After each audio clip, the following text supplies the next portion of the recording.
All right, I have 2013 Scion TC. I did the oil change. Now I'm going to reset the maintenance slide. So this is the maintenance slide right here. The procedure are very simple. There's a button right here. You have to put in trip A and then hold it. So I'm gonna try to hold the camera. Let's see, and then try to reset it. Okay, let's see if I can try to hold it. Okay, first hold this one. Hold this one now. Hold the trip, the button right here right now.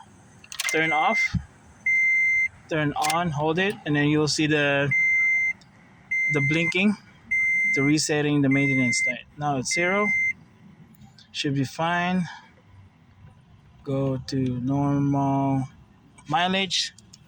Now I'm gonna start the car. You should not see the maintenance light.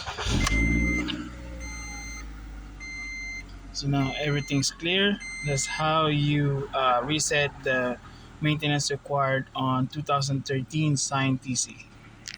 Thank you.